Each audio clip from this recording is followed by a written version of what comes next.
Shalom. All praises go to the Most High Yahweh, Ba'ashem Yahawashi, Ba'ashem Yahawashi. Double honors unto the elder apostles, a great millstone for the teachings of the scriptures, among other things. And shalom to the sincere outcome across the world. Now, what I want to talk about is the book, because there's a pending destruction coming. And who are we supposed to actually reach? We're supposed to reach the so-called Negros, Latinos, and Indianos. But who are the first one that we actually be talking to, actually? Well, we're actually talking to the one that are uncircumcised, whether it be in the flesh, and so some of them are circumcised in the flesh, but not in the spirit. So to them we're talking, right? Because the pending destruction is coming. Because I was just thinking the other day that all this thing is going on with the deportation and stuff like that in America. These Issacharites actually have no idea how good it actually is that they don't want them in that country, because they think that country is full of opportunity. And you have a lot of people that agree on that, but you have a lot of people that understand why these people from these heathen nations, these other nations, I'm talking about Europe and stuff like that, come into America and all that, which they say are refugees and criminals and stuff like that. But also the Issacharites, which are Israelites from Mexico and all those type of places, South America, the rest of the 10 tribes, when they're being blocked from coming in that land, it's actually a good thing, because that land is about to get destroyed. 100% of that land is about to entirely get destroyed, and the 2/3 therein is going to be taken out. Taken out, like cut out. But I was actually saying the 1/3 therein is going to be delivered. The 2/3 is going to be taken out, and the 1/3 is going to be delivered. Right. So I have a few scriptures here. Now it says here, Isaiah chapter 66, verse 14, which says,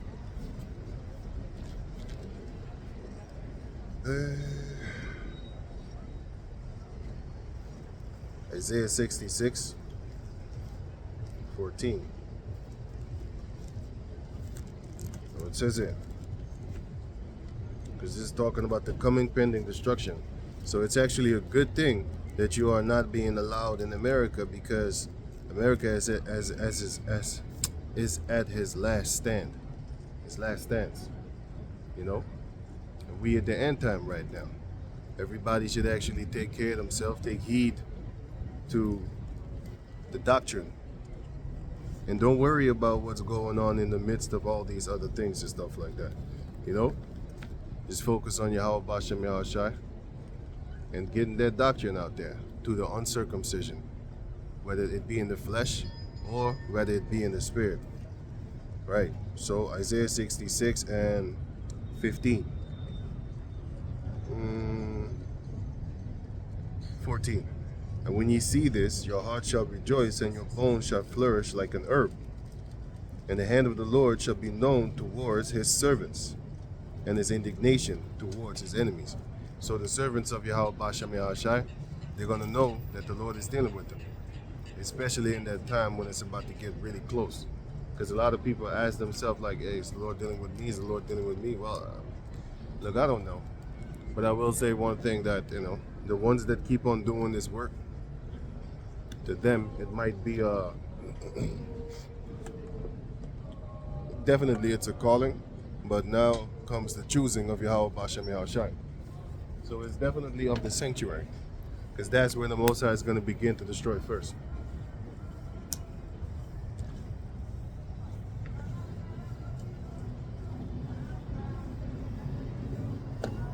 Them of the sanctuary, the ones that know about Yahweh Bashem Yahawashi, teaching false doctrines and stuff like that, those are the ones that shall be chin-checked first. So, going on, Isaiah 66 and 15. For behold, Yahweh will come with fire, and with his chariots like a whirlwind, to render anger with fury, and his rebuke, right? And his rebuke with flames of fire. That's the same thing that's mentioned in the book of Daniel chapter 9, verse 7. Or actually 7, verse 9.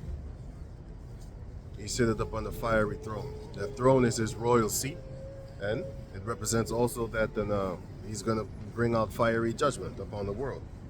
And with that same fiery judgment, is he going to baptize the elect into his, his glorious self, into his army, and he's going to justify them. All their righteousness shall be of Yahawashi, shall be of him. Verse 16, for by fire and by his sword will Yahweh plead with all flesh, and the slain of the Lord shall be many. Yeah, because the slain of the Lord shall be many. Because a lot of people think like, the Lord is going to come back. In this case, the Lord Yahawashi is going to come back with flowers and all those type of things and stuff like that. And all lovey-dovey. No, he's coming to set up divisions. When he comes near, he's going to divide houses, whether it be family members, whether it be friends, whether it be whatever, just whatever. Because whether it be sedition among men concerning the governments and stuff like that, he's going to set them apart. The common people are going to start fighting against the rich, and which is the wealthy actually. And the wealthy, they've been having a war against the common average people. So that's that part. Verse 17. Then they that sanctify themselves and purify themselves in the gardens behind one tree in the midst. Right, and that tree is talking basically about the philosophies of this world, just like how you had that mighty tree, which was Nebuchadnezzar, and every fowl under heaven, or every beast, used to go to that tree in order for themselves to get the security and stuff like that. You know what I'm saying? To be so-called safe and all that type of stuff. Because if you go to the world, if you go to the heathen nations, their countries and stuff like that, it's not as decked out as how, for example, nowadays, the modern day king of Babylon, Nebuchadnezzar and all that, is Esau. He's the modern day Nebuchadnezzar. He's the modern day Babylon. He's the modern day Assyrians and stuff like that. But anyway, going on. So they're the ones that actually are in a position right now to where they have the beautiful the beautiful city set up. So everybody wants to come to them to feel comfortable. Because if you go right now to like places in Haiti and stuff like that, or certain parts in Europe, they're not actually feeling that safe when they walk in the street at night. But let me go on. Now, just like how you had all the birds, the fowls of heaven, beasts of the planet Earth, they all wanted to go to Babylon for that comfort, because he had a beautiful system going on, just like how you have all the heathen nations upon the planet Earth trying to go to America. They're basically trying to go to Esau. They're trying to go to America. They're trying to come here to Europe, whether it be Germany, the Netherlands, France, and all these places, and England. Ain't nobody really actually flocking toward Morocco, or toward Syria, or toward India. Nobody really flocking like that to go to these other countries like that, like go to Africa and stuff like that and build something there, so-called a beautiful life or whatever. They all come to Europe, America. A lot of them go to Australia, because there's a lot of Moabites and Chinese in Australia. They're going for the security of Esau. He's that big tree nowadays. And it's talking about witchcraft. So it says here, and the whole society is built upon witchcraft. So look at their so-called religion with the flying reindeer thing. That's witchcraft. Let me see. The music industry, witchcraft. And you have the Hollywood. Yeah, that's what I was talking about. I was thinking about. So it says here, Isaiah 66 and 17. They that sanctify themselves and purify themselves in the gardens behind one tree in the midst, eating swine's flesh, an abomination, and the mouse shall be consumed together, saith Yahweh. So all the people that be worshiping those type of things, which are abominable things, and which are things that people do in order to get ahead in this world, which is doing satanic stuff, rituals, whether it be direct or indirect. You got people that be signing a contract, don't know what they're doing, all of a sudden somebody in their family dies or whatever. That's an indirect sacrifice, because you don't know about it until you sign, and it doesn't matter. When you sign on the dotted line, that's when you become a witch. Wait a minute. And suffer not a witch to live, right? Right. So, going on. Verse 18. For I know their works, and their thoughts. It shall come that I will gather all nations and tongues, and they shall come and see my glory. Now, if you read the book of Ezekiel chapter 10, you will see what the glory of the Lord is. Now, the glory of the Lord in Ezekiel chapter 10 is talking about his chariots. But you have the glory of the Lord, where it's talking about basically, the beauty of Yahawashi, also the nation of Jacob. That's also one of the many glories of the Lord, like the beautiful things that have been created by the Lord. That's his glory. If you just look at the sun, that's one of the ways that you can glorify the Lord, because he created that for us. We don't worship the sun. That's not what I'm saying. A lot of other people do, So this is Ezekiel chapter 10 verse. I started 10. I started 1. So Ezekiel 10 and 1. Then I looked, and behold, in the firmament that was above the head of the cherubims, there appeared over them as it were a sapphire stone, as the appearance of the likeness of a throne, like as the appearance of the likeness of a seat, right? Like a royal throne, where the Lord sitteth upon. Verse 2. And he spake unto the man, clothed with linen, and said, going between the wheels, which is talking about the chariots, even under the cherub, and fill thine hand with coals of fire between the cherubims, and scatter them over the city. And he went in my sight. Now the cherubim stood on the right side of the house when the man went in, and the cloud filled the inner court, just like how you have in this movie called Raiders of the Lost Ark, with Indiana Jones and stuff like that. In that scene where you see the Ark of the Covenant being opened, the Ark of the Covenant being opened, and they see all the smoke and all that type of stuff.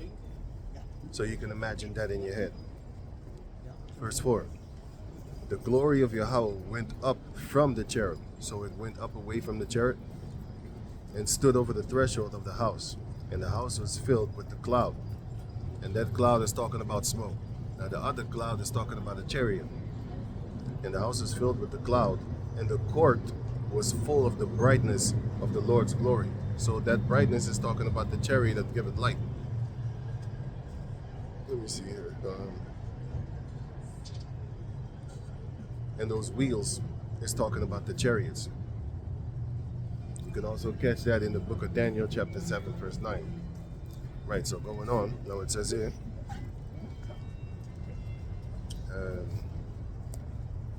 Isaiah chapter 66 verse 9. And I will set a sign among them, and I will send those that escape of them unto the nations, to Tarshish, Pul, and Lud, and draw the bow to Tubal and Japhan, to the isles afar off, that have not heard my name, that have not heard my fame, neither have seen my glory, and they shall declare my glory among the Gentiles. That's talking about the Israelites, foreigners, that's in the midst of all the other heathen nations, and that have not seen the glory of Yahweh Bashem Yahawashi. And this scripture is talking about the chariot, but we know that it's talking about also doublefold. It's talking about the wisdom, knowledge, and understanding of the scriptures, and these heathen, these Israelites living as heathen among the heathen nations. They don't know this word, so the word cometh to them also. Why? Because they have the uncircumcision. Let me get that real quick here.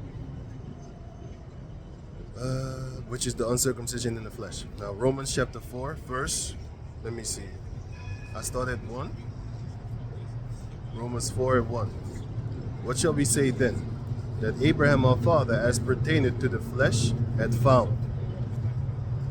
For if Abraham were justified by works, he had whereof the glory. Whereof the glory. But not before Yahweh. Right? Verse 3. What saith the scriptures?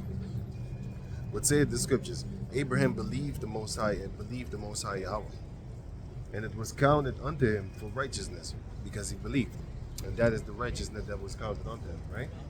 Verse 4. Now to him that worketh is the reward not reckoned of grace, but of debt. Right. So if you work up in the law and stuff like that, then you're not counted of the grace, because the grace is where the law is where the Yahawashi comes in. The other one that work it, you work at the law and stuff like that, but works without faith, that's dead. But in this case, you had people that only was focused on the law, the law, the law. But now that Yahawashi came back, so now we're focused on grace and the law. But the law is not going to save you. But still, we keep it. Did the Most High do away with the law? Yahweh forbid. So real quick precept. Romans 11:6. And if by grace, then is it no more of works. Otherwise, grace is no more grace. But if it be of works, then it is no more grace. Otherwise, work is no more work. So, what do? We build the faith upon grace, but you also keep the law, because that is what is going to show your faith. So, but you're going to fumble and make mistakes, but don't worry about that too much. Yahweh wrote this up. So on Isaiah chapter Romans chapter 4 verse 5. But to him that worketh not, but believing on him. So the ones that didn't work up in the law and stuff like that, like the majority of the Israelites that came up in this truth, all of them are uncircumcised in the flesh, most of them. But to him that worketh not, but believeth on him that justifieth the ungodly. Who is that? The Lord Yahweh, the Most High, but the Lord Yahawashi. His faith is counted for righteousness. Right. So the one that doesn't work on the law and stuff like that, nitpicking, you got some Israelites drinking, they're drinking blood and stuff like that. They eating blood and all that type of stuff, actually. Blood, sausage and stuff like that. You got that one. You got, boiled in blood. They do these things. And once you hear this truth, then Acts chapter 15 says, look, don't put no heavy loss on them. Just tell them, like, hey, don't be eating no blood. That's one of the first things that when you come in, you should actually apply to yourself. Don't be eating no blood and stuff like that, right? And cook your food well done. Yeah, so that the blood is not in there. So going on, Romans 4 and 5. But to him that worketh not, but believing on him that justifieth the ungodly, Yahawashi, his faith is counted for righteousness. Even as David also described the blessings of the blessedness of a man unto whom Yahweh imputed righteousness without works. So he didn't have works according to the law. He broke a lot of laws. If you break one, you break them all. So the Most High was not like looking at him for that, for the breaking of the law, because he said, like, at one time he would wink at your sins, but now you need to turn back unto Yahweh Bashem Yahawashi and start believing in the faith and also do the works. Whether it be the work of the plow or whether it be the works in the law, you do them both. If it is in you, do the works of the plowing. Go out there, talk, whether they're here or whether they forbid, it doesn't matter. All you need to do, you can talk to the four winds. You can go to a park and do it over there. Because nowadays, we got the internet and stuff like that. So the rhino, the unicorn, is going to push that word further for you, further words for you. So they're gonna find it anyway. You know what I'm saying? And the sheep shall hear the Lord's voice, whether it be another voice, starting with the elder apostles that are at Great Millstone in America and stuff like that, starting with them, and spread throughout all the world. Because they're gonna hear this word, whether they hear or whether they don't. It doesn't matter. Because they're going to hear the frequency, and the sheep of the Lord shall follow after Yahweh Bashem Yahawashi, his word. So the sheep is going to follow whether they are to talk or whether not. You know what I'm saying? So Romans chapter 4, verse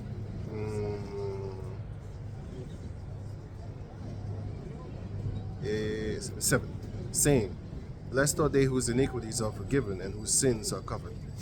Blessed is the man to whom Yahweh will not impute sin. Cometh this blessedness then upon the circumcision only, or upon the uncircumcision also? For we say that faith was reckoned to Abraham for righteousness. Yeah, because Abraham, it was reckoned unto him for righteousness. It wasn't reckoned unto him because he was snipped up. You know, just like how you had Samson. It wasn't reckoned unto him just for the hair cutting. It was reckoned unto him for the vow that he broke of Yahawashi and Yahawashi, which had to do with the hair, but still, it wasn't actually focused on that. It was actually more focused on the covenant breaking, the agreement.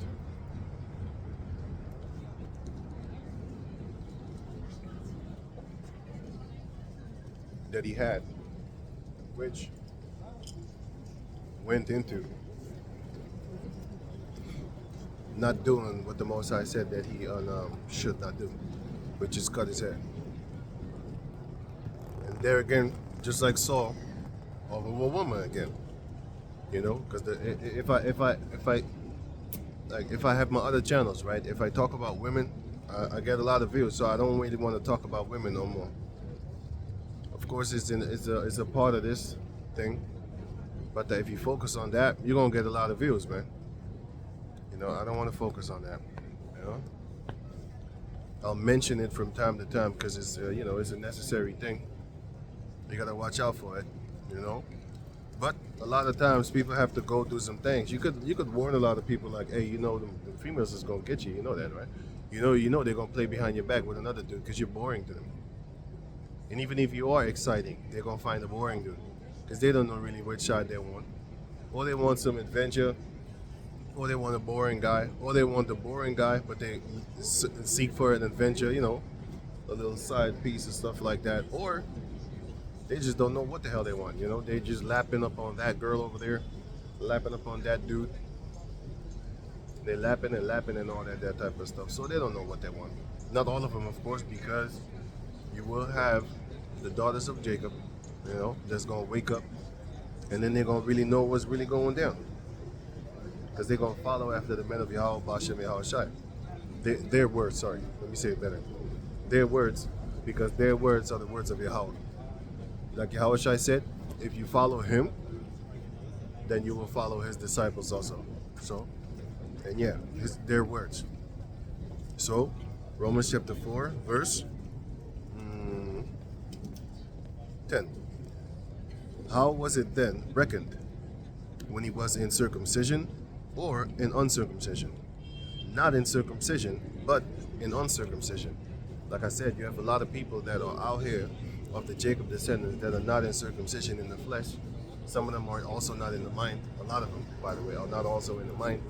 So do you think that the Lord is only dealing with the ones that are in the circumcision and also have an uncircumcision minds? No, because the majority of the Israelites that came up in this truth that I know about, I didn't check everybody's PP and stuff like that, but a lot of them, when they came up in this truth, they had to get circumcised, man.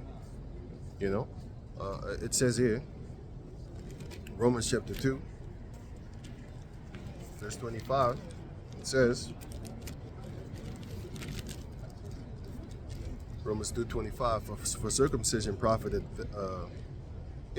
for circumcision verily profited if thou keep the law. But if thou be a breaker of the law, thy circumcision is made uncircumcision. Like I always say, you can't put your stuff back upon your thing.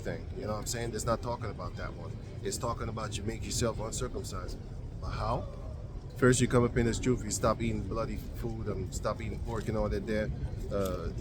Offering food unto idols, stop celebrating Christmas and stuff like that, which is food offered unto idols, because they offer it onto what you call this guy, the flying reindeer person. It's actually Ishtar, which is the Easter bunny female thing. Ishtar, which is the queen of heaven. It goes back to that's the Easter bunny thing. Sorry, the Nimrod thing. The flying reindeers is Nimrod. Sorry, I twisted up.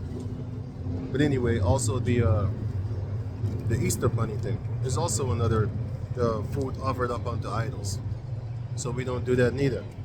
But Yahawashi said, the scripture says that in the book of, which is the word is Yahawashi, this word.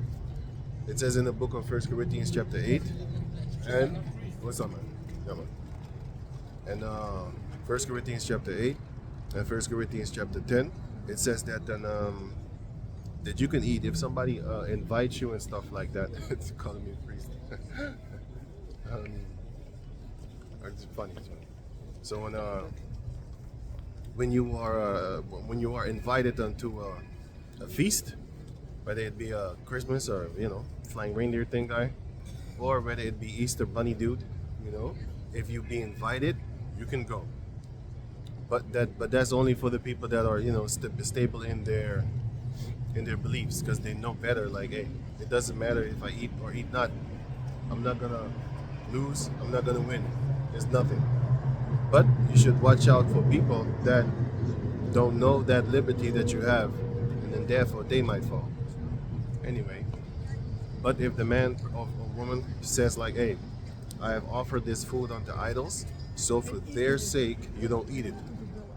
You just don't eat it. But if they offer you a meal or something like that, you could just eat it. Doesn't matter. And then while you're eating, before you eat it, and you pray to Yahawashi over it.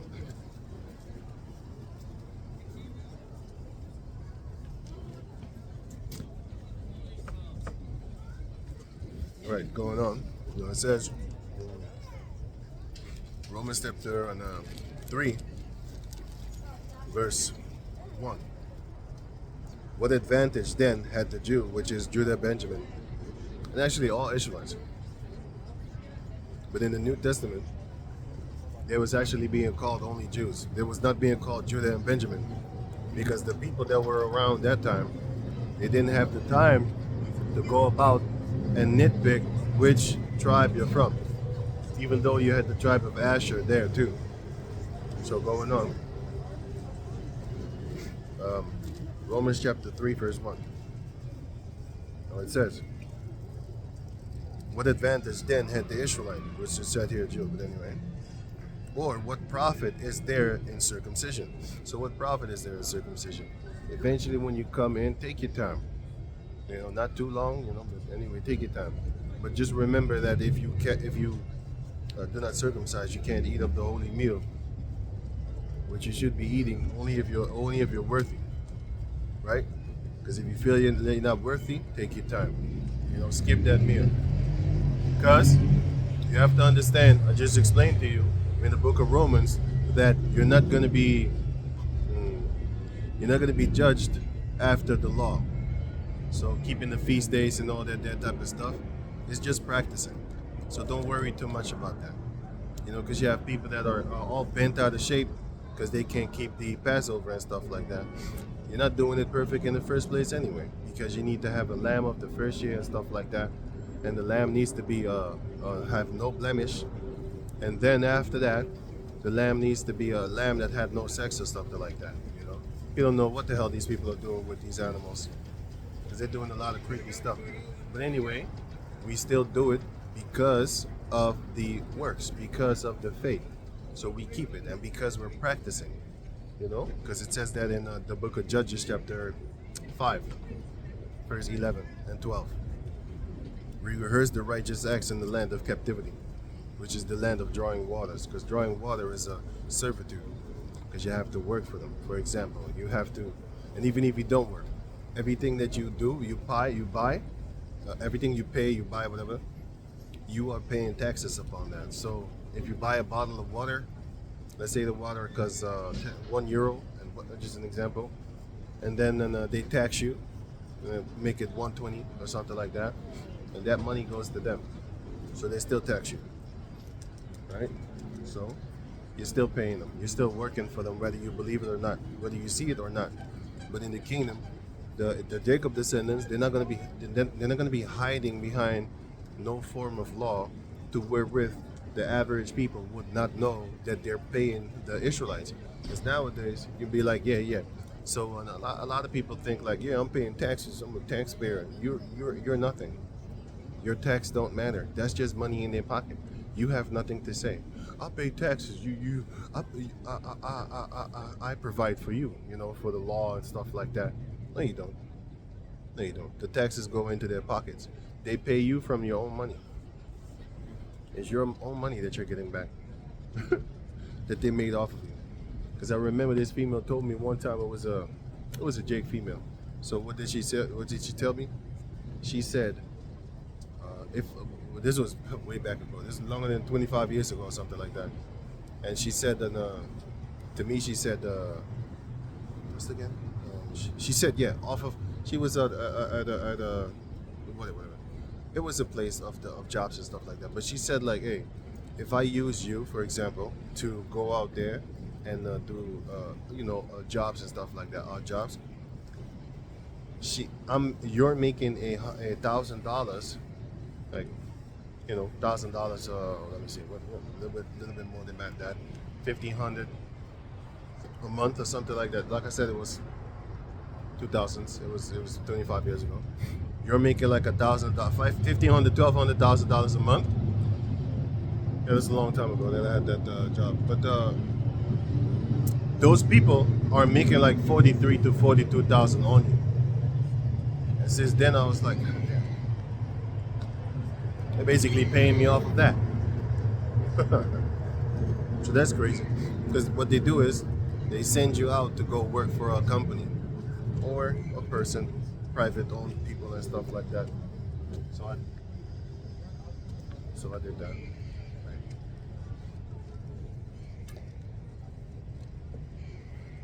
The point is, you're working for someone, whether you like it or not. But in the kingdom, the Jacob descendants will be known for getting that tax money.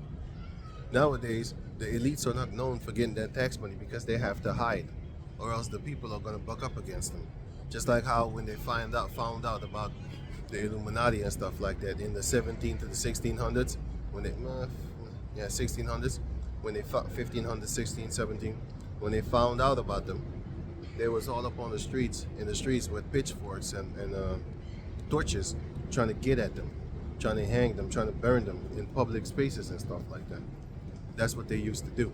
So the people that call themselves Illuminati, they went underground for a long time until they, just like an octopus, until they spread their tentacles all up in the governments, their power places. And then they started to slowly take over the power. And then they started to implement their cops and stuff like that. So you have all these shields and all these type of things, right? That the cops walk around with, for example. Which they're actually working for the elites. So they're actually working for the elites because it's their force. They're the ones that actually are providing the money for them. Now, it was Rothschild, Rothschild that said, I don't care what you do with the laws, as long as I have basically the money of a government, then it doesn't matter what you do. Just give me the money, because with the money, you can bribe people. Believe me, you can bribe people with money. Because look at all the countries upon the planet Earth. They're just buying them off, man. And if they don't want to join forces with that money, the economic hitman comes like with a briefcase of money, or with basically a gun. And you have to choose which one. A lot of people take that briefcase, and if you pick that gun, he's gonna come back, and then they're gonna basically frame you and set up a coup. And all of a sudden, you hear like this president got smoked or whatever. But anyway, so going on, it says here, Romans 3:1. Much every way. So let me start at 1 again. What advantage then as the Israelite, or what profit is, let me read what it says. What advantage then has the Jew, which is Judah and Benjamin? Or what profit is there of circumcision? Much every way, chiefly because that unto them were committed the oracles of Yahweh. The oracles of Yahweh was given unto the Jews. That's why you see that in Zechariah chapter 12, verse 7, which are the so-called Negroes and Benjamin and stuff like that. Right? So you had that one. Yes, one. You two one. Yes, one. Right. So you had that, and then let me see. What's I talking about? Oh yeah, Judah and Benjamin were there. Zechariah chapter 12, verse 7, and also you had. What was the other one again? Isaiah chapter 5, verse 7, where it says that the blessed plant of the Most High is Judah, which consists of Judah and Benjamin. You know, in 2 Kings chapter 10, or 1 Kings chapter 10, one of those. No, chapter 12. 2 Kings chapter 12. It shows you that Judah and Benjamin are going to get together and stuff like that. But in that time, they fought against the northern tribes. But in this time, all tribes are going to get back together, whether they be apart from each other and then set it up later on, because the breaches are going to be fixed. Of all 12 tribes, the breaches are going to be fixed. You're going to have wars in the midst of us. That's cool. That's how it's supposed to be. But everything at the end is going to be ironed out, because that's how the Lord works, you know, to see which side you pick.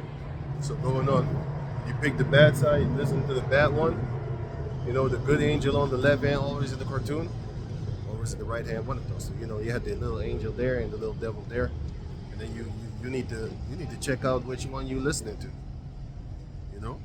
But just remember that the Lord at the end, He's still going to save that man that has been ordained to be saved. So everything doesn't matter, you know. But what we do is we strive for that golden, that golden prize, which is that race. You keep on running that race. Even if you fall, stand back up. You be like, oh man, I got to dust myself off. Oh shit, there's somebody else already in front of me. But everyone runs his own race, because once that time comes for election day, then you're gonna have only one at a time going in, according to the book of 2nd Ezra chapter 7. Only one at a time shall go up in that bridge to go get his inheritance in order to make it into the kingdom of Yahawashi. So let me read it again. Romans chapter 3, verse 1. What advantage then at the Jew, which is Judah and Benjamin? Or what profit is there of the circumcision? Much every way, chiefly because that unto them were committed the oracles of Yahweh. For what if some did not believe? Shall their unbelief make the faith of Yahweh without effect? Yahweh forbid. Let the Most High be true, but every man a liar, as it is written, that thou mightest be justified in thy saying, and mightest overcome when thou art judged. Yeah, you overcome when you are judged, because you need to overcome this truth. You need to overcome this world with this truth. So, just like how Adam was overcome and didn't overcome him, like he didn't overcome it, Yahawashi said in the book of Revelation chapter 2, he said that he that overcome it at the end, I shall give him the power over the nations, and he shall rule them with a rod of iron. You know, because if you keep that napkin in your pocket, hey, look, it doesn't matter, man. All that matters is don't keep it doesn't matter if they listen or not. All that matters is do not keep that napkin in your pocket. If you just go out there, do it, just put in work, you know, pray for forgiveness of Yahweh B'Shem Yahawashi, then Yahweh B'Shem Yahawashi is going to be all right, man. It's going to be all right, Lord willing, because that's what He's working for. You know, that's what a man should be working for. But anyway, let me go on to. So yeah, enough of that. So going back to Romans 4 and 11. I have a few precepts on that Romans 4, chapter 4. So let me get them precepts right away, while reading it again from verse 4. No, well, let me just grab it here. So it says here,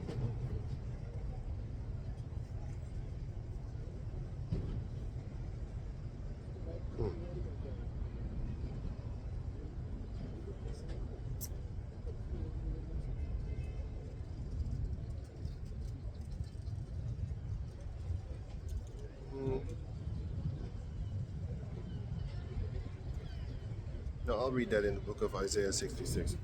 I'll get to it later. So let me read on. Now it's Romans chapter 4, verse, let me see, 11.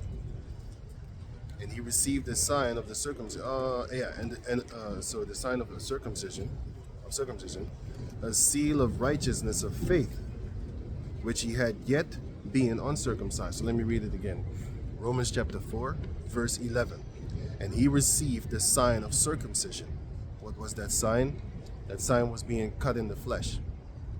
a seal of righteousness of the faith which he had yet being uncircumcised. So when he was uncircumcised, when he still had his foreskin, the Lord was dealing with him. So you have a lot of Israelites that are out here in the world that the Most High is still dealing with. He doesn't count it after the flesh. He doesn't reckon it after the flesh. He reckons it after the spirit, the faith that you have in Yahawashi. Whether you be a worker putting your hand to the plow, or whether you be a man of the Lord that is a listener, a doer, a hearer of the word. And once you hear this word, you're going to be a doer of this word. But don't worry too much if you are falling up and down like a roller coaster and stuff like that, going up and down like a graphic. Don't worry too much about that. All you need to be focusing on is the end goal, which is to make it all. Whether it be striving or whatever. You fight against this world, you fight against the flesh, because the spirit knows better. But the flesh is be like, yo, you know what? Fuck this shit. That's the one that you got to tame. You got to tame the flesh. And let no man provoke you, nor take your crown. Y'all write this up. Because there's men out here that's provoking, But you have others that provoke unto beauty. You have others that provoke unto, help and stuff like that. So, y'all write this up. The scripture says, blessed be the peacemakers. Blessed be the peacemakers. So the peacemakers are the ones that Yahawashi set on through the world. So the peacemakers and are the ones that have been blessed be the peacemakers. So Yahawashi, you get remembered for the mindset that you have, and then keep on building on that, man. Let no man take thy crown by giving you false doctrines or whatever, or just provoking you onto wrath or anger. You gotta watch out with that too, because there will be that. But you gotta fight against it, because it might be hard for some, might be hard for others, but it's all good, man. Just like I said, it's for the ones that are in the that are uncircumcised. Those are the ones that you're talking to in the beginning, and then later on they become circumcised, whether it be in the flesh or whether it be in the spirit. So going on, now it says here, Romans 4:11, and he received the sign of circumcision, a seal of the righteousness of the faith which he had yet been uncircumcised, that he might be the father of all them that believe, though they be not circumcised.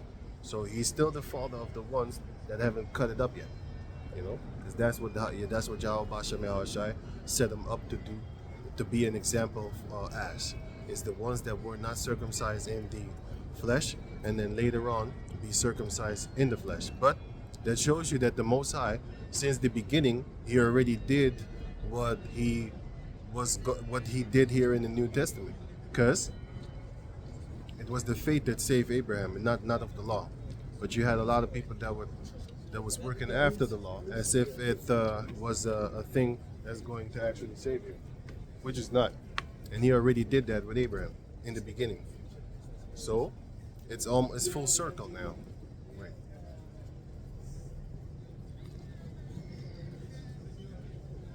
What do I mean with that? That it is full circle? It started out with having just the faith and already being grace.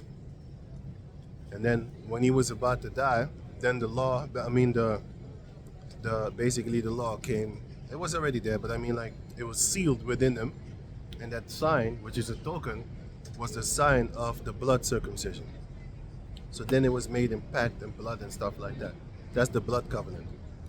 And then now with Yahawashi, and I fast forward with Yahawashi on the scene 2,000 years ago, that's when the grace of Abraham kicked in again, which is that it is not counted after the works of the flesh. But it has to do with it, because you got to keep that too.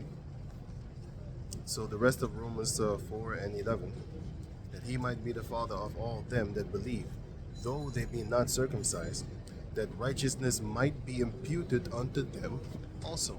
So that's the reason that it is set up like that. Meaning, just like how Abraham didn't lived the majority of his life being circumcised in the flesh. Same thing with the Israelites that are walking around upon the planet Earth right now, also not circumcised in the flesh, because the Lord is going to help them also. He is going to impute salvation unto them also, right? And Abraham is our forefather to as an example of what he's that he is doing that he already did it, and he's doing that continually throughout the ages. And then now, the Israelites that come in and stuff like that, they are of the faith and the grace of Yahawashi, right? So let me see something. Now to the book of, back to Isaiah. Oh yeah, right.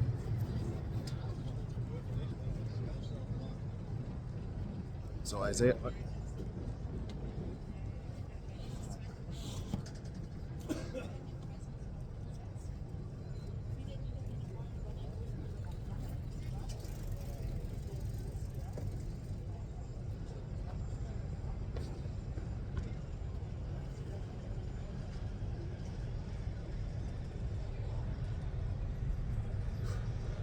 Right, Isaiah chapter 66, verse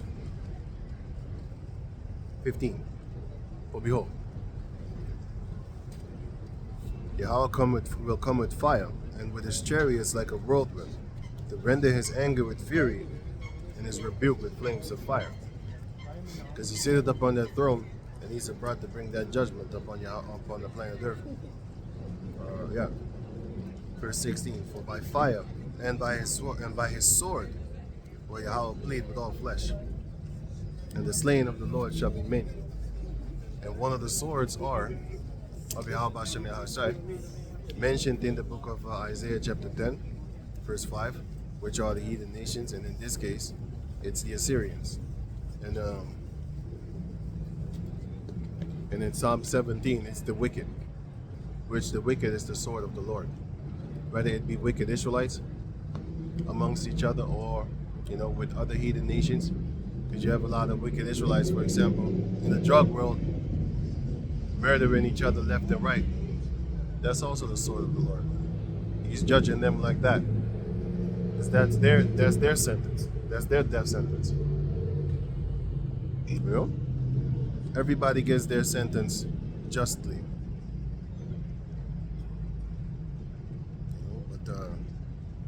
Whether it be to test, and the Yahawashi said he judges the perfect. Yahawashi said, Job said that the Most High, he judges the perfect and the wicked. And if the testing that the Most High does slays suddenly, he shall laugh at the trials of the innocent. So Isaiah 66 and 17. So it says, they that sanctify themselves and purify themselves in the gardens behind one tree in the midst, eating swine's flesh, and the abomination and the mouse shall be consumed together, saith Yahweh. Yeah, you have a lot of our people that join forces with these heathen nations, and they are behind that tree, which is a very prosperous tree. And that tree nowadays is talking about, especially Esau. But you have these heathen nations also. If you join forces with Islam, then that's your tree that you hide behind, doing wicked stuff behind the scene, even though a lot of them think that they're not doing wicked. You're serving other gods other than Yahawashi, and you're an Israelite, so you're not supposed to do that. And you are eating all these abominable foods. Spiritually, symbolically, you're eating it. Just like how the book of Matthew chapter 22 says that we are bidden to the marriage of Yahweh. Come, I have slaughtered my lamb, made my ox ready, put up wine. You're not physically eating, you're spiritually eating. So when you go to these heathen nations, you're not physically eating neither, you're spiritually eating. If you go and pray to them, you're having a meal. You're supping with them. Just like how Yahawashi is supping with you. Yahawashi is supping with you when you are in this truth. He's supping with you. He's eating dinner with you, breaking down scriptures with you. You start understanding scriptures and stuff like that. Going on. So verse 19. And I will set a sign among them. Wait. catch something. Now, a precept upon Isaiah 66 and 17 is Micah chapter 5, verse 10. And it shall come to pass in that day, right? And it shall come to pass in that day, saith Yahweh, that I will cut off thy horses out of the midst of thee, and I will destroy thy chariots, and I will cut off the cities of thy land, and throw down all thy strongholds. The strongholds that Esau has right now is his witchcraft, his stronghold upon the nation of Jacob. One of the strongholds is, of course, one of the many strongholds is, of course, his money system. Because I always used to say, money is a tree converted into paper with ink on it, with faces of people that hate your guts. And yet, the majority of our people strive for it, fight for it. You know? But what are real riches and real wealth? Land. I always said this. Say it again. Land, water, food. Those are the real riches of Yahweh Bashem Yahawashi. Oh no, sorry. Those are the real riches of the earth. But the real riches of Yahweh Bashem Yahawashi is the scriptures. And then you give them that, which is immortality. It's more worth than anything upon the planet Earth that you can see and that you cannot see. Sorry.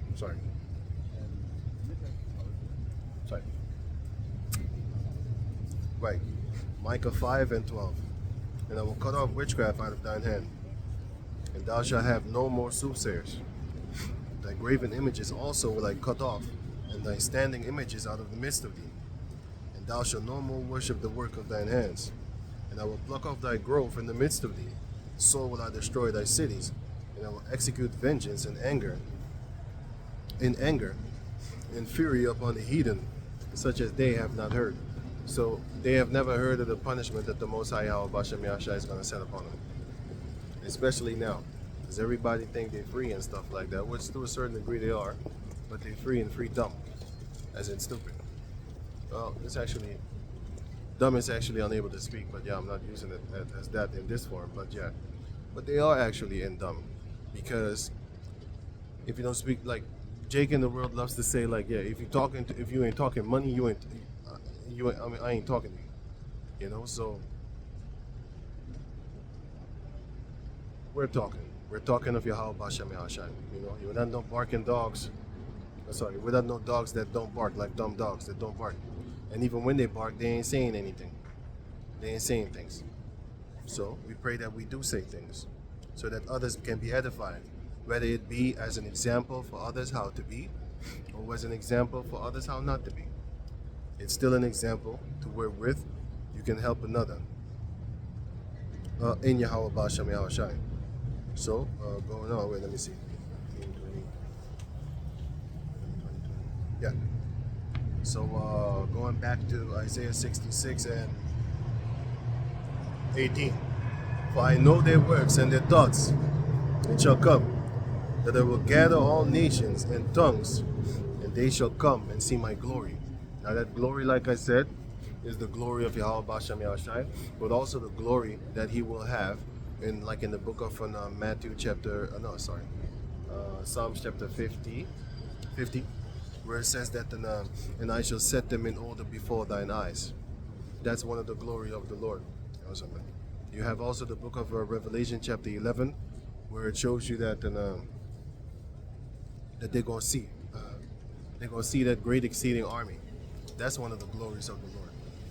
You know, you have another one, which is Ezekiel chapter 37, where it speaks about the armies of the Lord. You know, that's one of the many glories of Yahweh Bashem Yahawashi and his marvelous works. And he's going to gather them from the four winds upon the planet Earth. You know, and none of the elect shall fall. So remember that. So like I said, it doesn't matter. The ones that have been chosen to make it are going to make it from before the foundation of the earth. It's pre-selected, so it's not even a big deal. You know, the reason why I said it's not even a big deal, because you're either going to make it or you're not going to make it. Of course, I strive to make it, but if the Lord chooses for you to not, you better take it, man. You know. But anyway, so it says here, verse 19. Isaiah 66:19. And I will set a sign among them. So let me read 18 again. For I know their works and their thoughts. It shall come that I will gather all nations and tongues, and they shall come and see my glory. So the Lord is going to gather them all together. 19. And I will set a sign among them, and I will send those that escape of them unto the nations. So the ones that escape of them, the Lord is going to send them unto the nations. To Tarshish, which is Japheth. Pul, which is Assyria. That's in the book of 1 Chronicles chapter 5. The Lord sold them unto the Assyrians over there. And to Lud, which is the Shemites. Which are Shemites. In the middle, in the east of the world, which is where, you know, Assyrians were and stuff like that, and Aram and stuff like that, those places. That's Lud. You can check all these names in Genesis chapter 10. Nowadays it's in that region that they call on Mesopotamia, but not only there. It's also in Elam and stuff like that. That draw the bow. Which are warriors.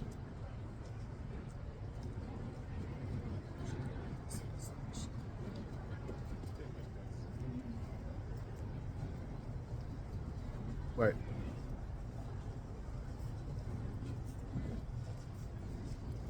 To Tubal and Japhan, to the islands afar off. So the Most High scattered the Jacob descendants all over the place, especially in the time of the Medes and the Persians, the Medo-Persian Empire. Because this is talking about the Medes. When they had their rulership, what did they do? They took the Israelites and they scattered them, because that was the punish of the Israelites. Verse going on. That have not heard my fame. So those have not heard the fame of Yahawashi. That's why you have the internet. Through the internet, you know, the fame of and the glory of Yahweh will be spread. Many people, I start seeing a lot of people, they're talking about, hey, Israelites and all that type of stuff. You know, talking on to concerning the Israelites.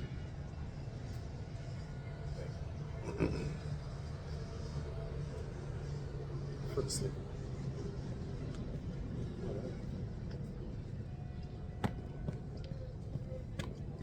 Shoes too tight. So it says here,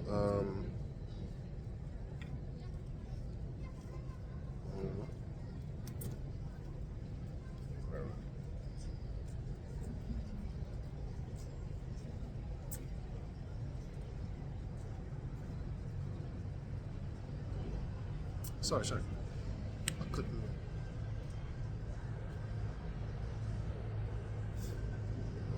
Yeah, it says here, verse 19,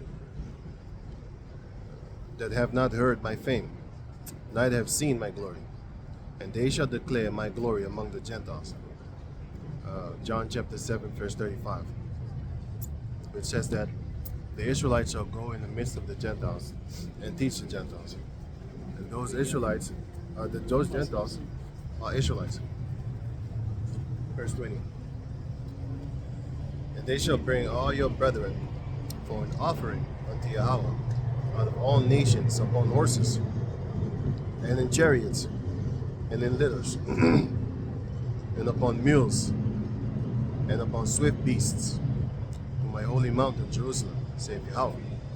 As the children of Israel bring an offering in a clean vessel into the house of Yahweh. So that's how the Lord is going to gather the Israelites from among those nations that he sent them toward in those days to the Japhetic people, but nowadays all across the world. And I will also take of them priests and for Levites, saith Yahweh.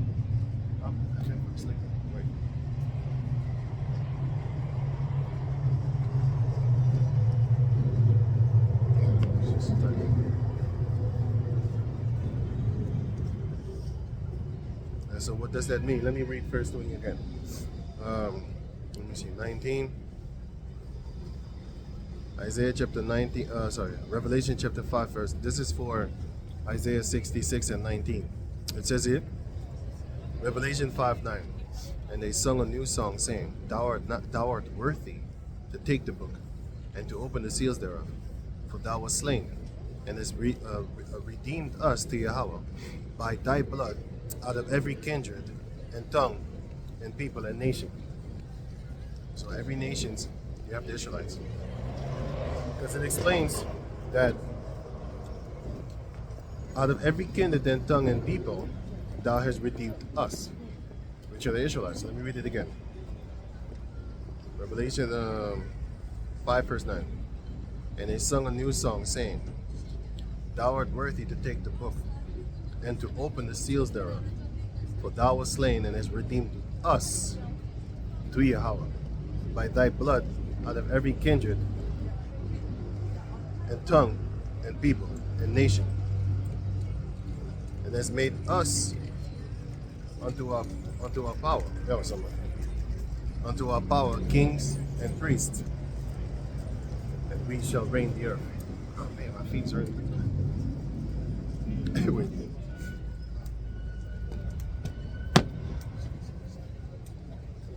These new shoes, man. New shoes are done. These shoes is hurting.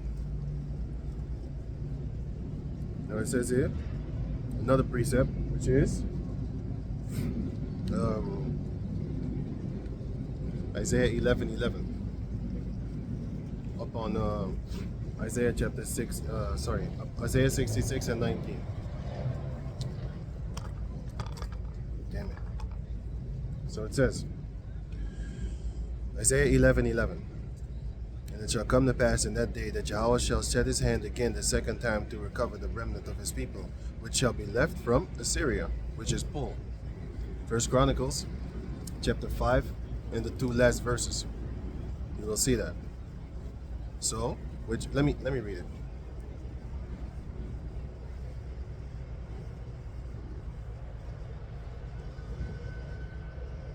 There's many other scriptures that explains this, for an example's sake, but I'll do this one because it's easy. Basic scriptures, that's what I like, because with the basic scriptures, that's how you reach a lot of people. You know, if you want to get them deep scriptures, then I'll do a sit down. But First Chronicles chapter 5, verse 25. And they transgressed against Yahweh, the power of their fathers, and went a whoring after the gods of the people of the land, whom Yahweh destroyed before them. And Yahweh stirred up the spirit of Pul, king of Assyria, which is the one that I read about in Isaiah 66.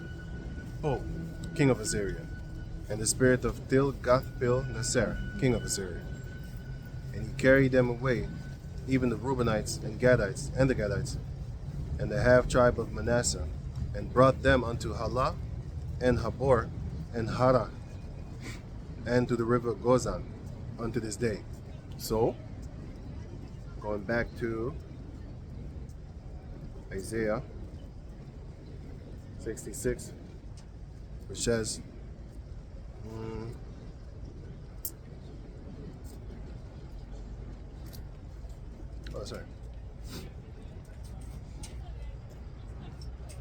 going back to Isaiah 11:11. And it shall come to pass in that day that Yahweh shall set his hand again the second time to recover the remnant of his people, which shall be left from Assyria, and from Egypt, and from Patros, and from Cush, and from Elam, and from Shinar, which is Mesopotamia, and from Hamath, which is above Lebanon, which the Hamites were there, but the Israelites went there too. And some of them look like Hamites, some of them look like Elam, some of them look like Assyrians and Syrians. So that's Aram, actually Ashur and Aram. Some of the Israelites look like them, right? Going on, 12. And from Hamath, and from the islands of the sea. And he shall set up an ensign for the nations.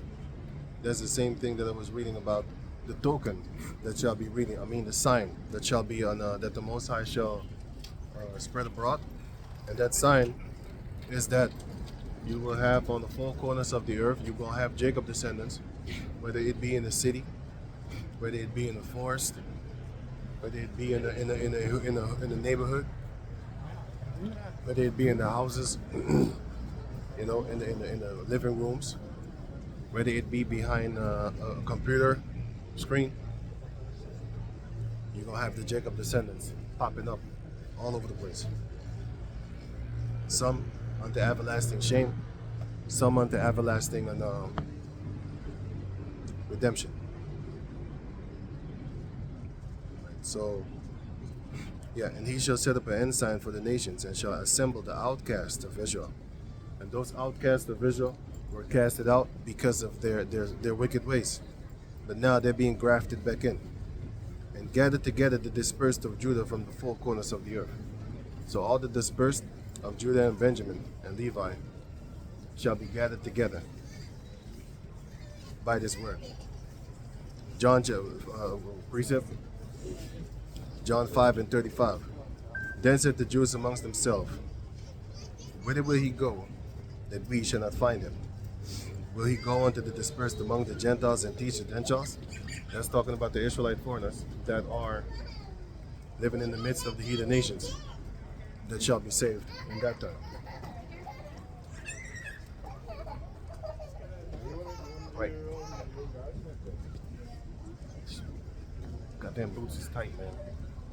Feet sleeping, sorry. I'm really feeling it.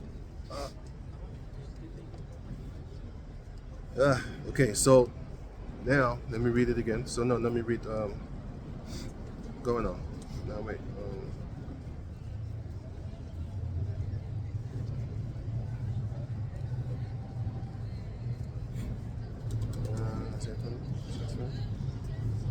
Right. So let me read it again. Isaiah 66:20. And they shall bring all your brethren for an offering. Wait. So the rest of 19, the last part, and they shall declare my glory among the Gentiles. That's why I read John chapter 7, verse 35. That glory that shall be read declared among the Gentiles is talking about this word. It's talking about the Israelites. Verse 20. So Isaiah 66:20. And they shall bring all your brethren for an offering unto Yahweh out of all nations. So the Israelites shall be gathered together out of all nations, right?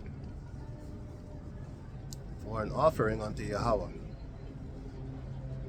Out of all nations, upon horses, and in chariots, and in litters, and upon mules, and upon swift beasts, to my holy mountain Jerusalem, saith Yahweh.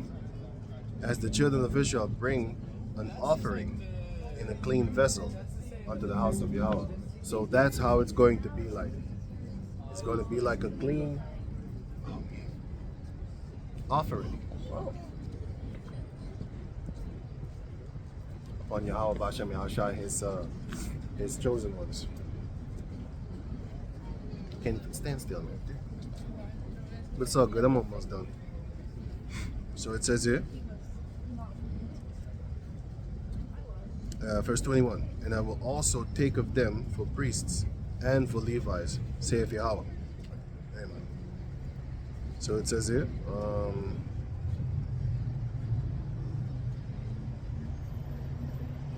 right, so now for verse 20, because in verse 20 was talking about that you had Israelites in the midst of the heathen nations, right? That shall be gathered together by Yahweh. So Judah chapter 6 verse 1. And when the tumult of the men that were about the councils was ceased, Holofernes, the captain of the army of Ashur, which is Assyria, which is Ashur, right? Said unto Anchiar, which are Shemites, said unto Anchiar, and all the Moabites, before all the company of the other nations. 2, verse 2. And who art thou, Anchiar, and the hirelings of Ephraim, that thou hast prophesied against us today, and hast said that we should not make war with the people of Israel, Jacob? because their power, Yahweh, will defend them. And who is power? Who is God but Nebuchadnezzar? So they was putting their trust in Nebuchadnezzar at that time, which was the king of Babylon. But now the king of Babylon is Esau. And what do the Israelites do? They put their faith in that. Especially, I see a lot of Jakes actually being against the Mexicans being, they are for the Mexicans and stuff like that being kicked out of America. If you think about it, America is Mexico. But they don't see it like that. I even seen Edomites talking about, yeah, but you lost it. We won it fair and square, the war. That's what they're saying, right? And they did. But that's why the Most High is going to exterminate the Edomites. Just for that. Not only for that alone, but a lot of things. But that's going to be there with it, up in there too. Right. So my point of reading that in the book of Judges chapter 6, verse 2, is to show you that among the heathen nations, you had Israelites fighting against Israelites. Their armies and stuff like that. So now I'm going to read the book of 1 Samuel chapter 14, verse 20. Now it says, "And Saul and all the people that were with him assembled themselves, and they came to the battle, and behold, every man's sword was against his fellow." Because the Most High set he set the Philistines against each other, and he also set the Egyptians against each other, which they're both Mizraim.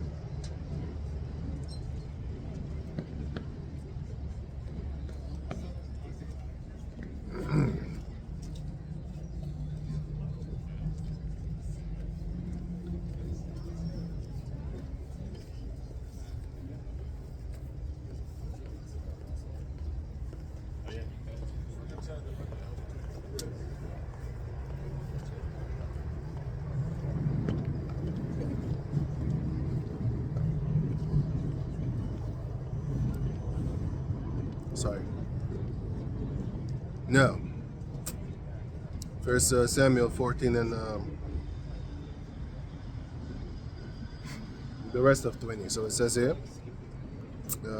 every man's sword was against his fellow, and there was a great discomfort. Sure. Verse 21. Moreover, the Hebrews that were with the Philistines before that time, so before Saul fought against the Philistines and butchered them, killed them. Before that time,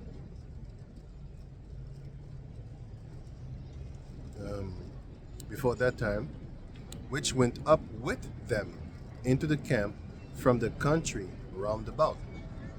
Even they also turned with the Israelites that were with Saul and Jonathan. So, you had, just like in the book of Jeremiah chapter 38, they thought that Jeremiah was down with the nations that fought against Jacob at that time. So they locked him up. They didn't let him speak nothing. They locked him up. They locked him up, and they didn't let him speak. But of course, the Lord had mercy upon him, so he saved him out of the mud that they put him in, a dungeon. But just like you had back then, you had Israelites working with the heathen nations because they was actually winning. Now, how were they winning? They was winning wars and stuff like that. Just like the hirelings of Ephraim in the time of Judith, they were working with the Assyrians. The book of Isaiah 36 shows you also, you had an Israelite there that was a captain of the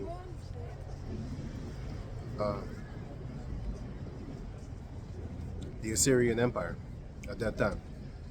Isaiah 36. So you often had Israelites working with the heathen nations, fighting against the Israelites. The ones that were, in Yahawashi, but sinned. So they lost. So the other Israelites, they put their faith in the heathen nations, their armies and stuff like that. Wow. Damn it. Verse 22. No? 21. Moreover, the Hebrews that went, that were with the Philistines before. Oh, sorry.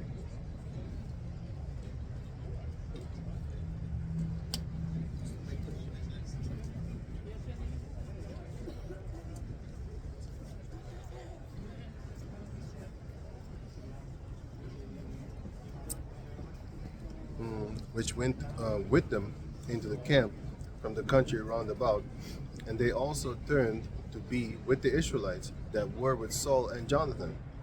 22. Likewise, all the men of Israel which had hid themselves in Mount Ephraim, when they heard that the Philistines fled, even they also followed hard after them in the battle. So Yahweh saved Israel that day, and the battle passed over unto Bethaven. Hey, also. Right. So Judah chapter 5 speaks again, and it says, Judah says in 6 and 5, and thou, Anchior, an hireling of Ammon, which has spoken these words in the day of thine iniquity, shall see my face no more from this day, until I take vengeance on this nation that came out of Egypt. So yeah. So going back to, what the hell?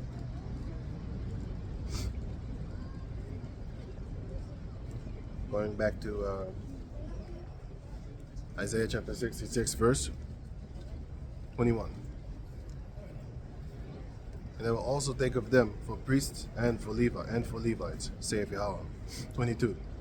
For as the new heavens and the new earth, which I will make, shall remain before me, saith Yahweh, so shall your seed and your name remain. And your name remain. Because the Most High said that.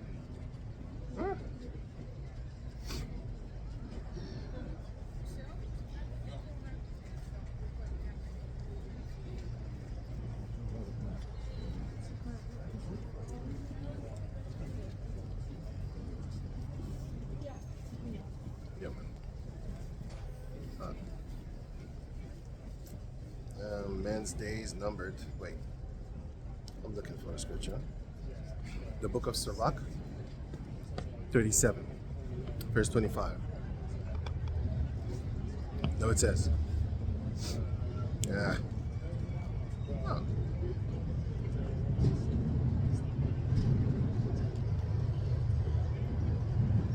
So Sirach 37:25.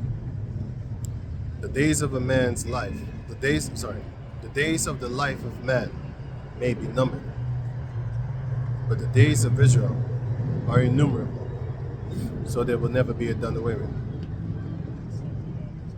There will never be another nation to stand before Yahweh Bashem Yahawashi.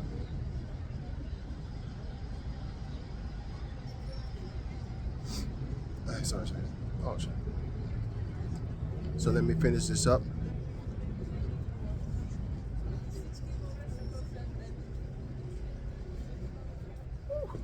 Isaiah chapter 66, verse 23.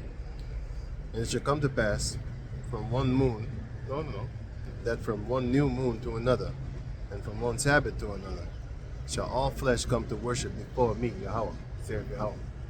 Verse 24. And they shall go forth and look upon the carcasses of the men that have transgressed against me, for their worm shall not die.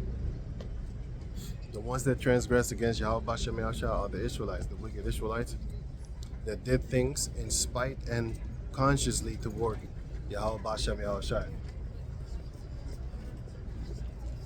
And of course, the heathen nations that trespass against Yahweh Bashem Yahawashi also. So it says, and they shall go forth and look upon the carcasses of the men that have transgressed against me, for their worm shall not die, neither shall their fire be quenched, and they shall be an abhorring unto all flesh. That's America, for example. The fire shall not be quenched, and before that, the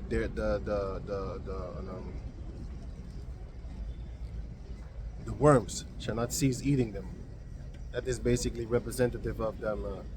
They're gonna get what they deserve. You know what I'm saying?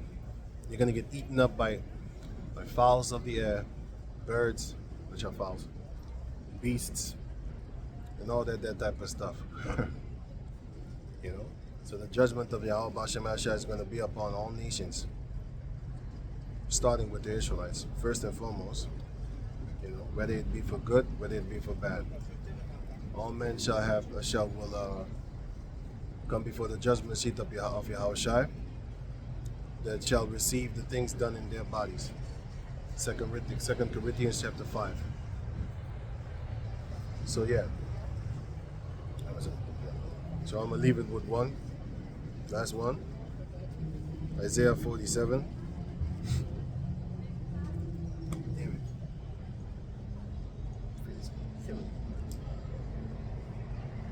Isaiah 47 and 1. Come down, sit in the dust, O virgin daughter of Babylon. Sit on the ground. There is no throne, O daughter of the Chaldeans. For thou shalt no more be called tender and delicate. So Esau's time is up.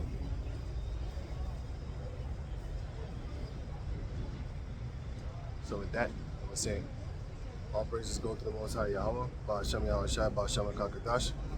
Double honors unto the elder apostles, a great millstone for the teachings of the scriptures, among other things. And shalom to the sincere occupant across the world. Shalom.